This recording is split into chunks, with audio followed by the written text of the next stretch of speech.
Salut tout le monde et bienvenue une fois de plus à la méthode Sabin. Aujourd'hui, la thématique porte sur un sujet, la première bonne impression. Pourquoi faire bonne impression? Pourquoi en plus faire la première bonne impression?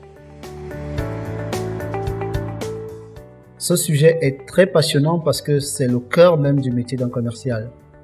Un commercial doit construire une relation avec le client et la relation avec un client impose que vous fassiez bonne impression à tous les niveaux. Et pour bien marquer le pas, vaut mieux commencer par la première occasion qui se présente. On dit souvent que vous n'aurez jamais une seconde chance de faire la première bonne impression. Ah ben c'est vrai. La première occasion ne se présente qu'une fois. Pourquoi est-ce que vous devez à tout prix vous accrocher sur cette première occasion? Après avoir parlé du pourquoi, nous parlerons du comment. Pourquoi faire bonne impression? Vous devez faire bonne impression d'abord pour détendre l'atmosphère, établir un climat détendu, pour vous permettre de vous débarrasser des barrières inutiles plus tard, dans le but de faciliter le processus de vente, avec une finalité simple, c'est de gagner la confiance du client. Comment réussir à faire la première bonne impression? Pour cela, il y a deux approches qui peuvent être combinées. Les deux ne sont pas exclusives. La première approche, c'est l'histoire de Ben Duffy. Vous avez sans doute entendu parler de Ben Duffy. Ben Duffy, c'était un commercial dans une société de publicité dans les années 60 à New York. Ben Duffy a réussi l'exploit de décrocher un contrat alors qu'il a eu une seule occasion de rencontrer le vice-président de l'American Tobacco. Ben Duffy a eu une approche simple. Il s'est imaginé toutes les questions que le vice-président pouvait lui poser, portant sur son entreprise, sur lui-même, sur son offre, sur les concurrents, sur la conjoncture, et j'en passe. Il a préparé tout cela, une liste de questions, et il y a apporté des réponses. Au sortir du rendez-vous, il avait tellement fait bonne impression que le vice-président lui a fait signer un contrat mémorable. Et c'est resté dans les annales du commerce. Tous les professionnels de la vente vont vous en parler. L'approche Ben Duffy fait partie de l'essence même du commercial. Ayez la même approche avant d'aller à un rendez-vous. Préparez-vous.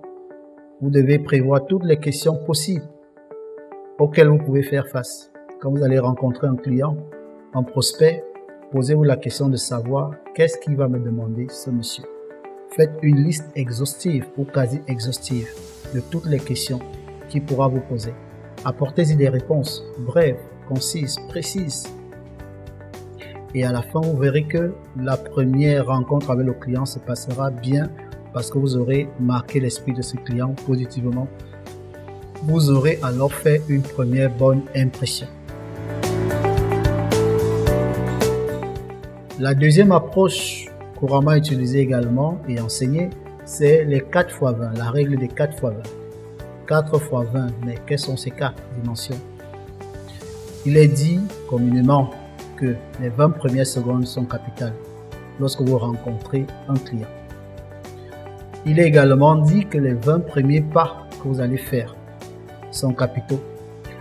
La troisième dimension, c'est les 20 premiers mots. Qu'est-ce que vous allez dire d'entrée de jeu?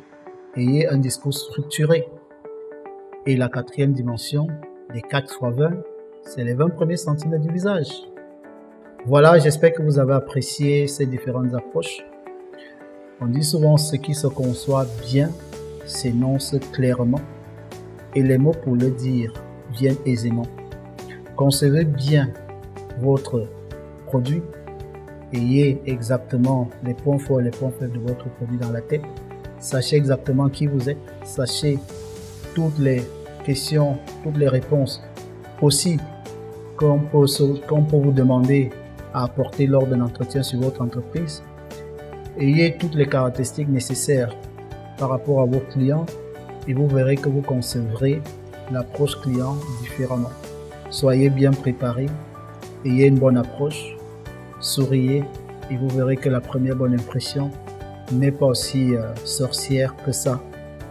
J'espère que vous avez aimé cette masterclass. À très bientôt pour les prochaines.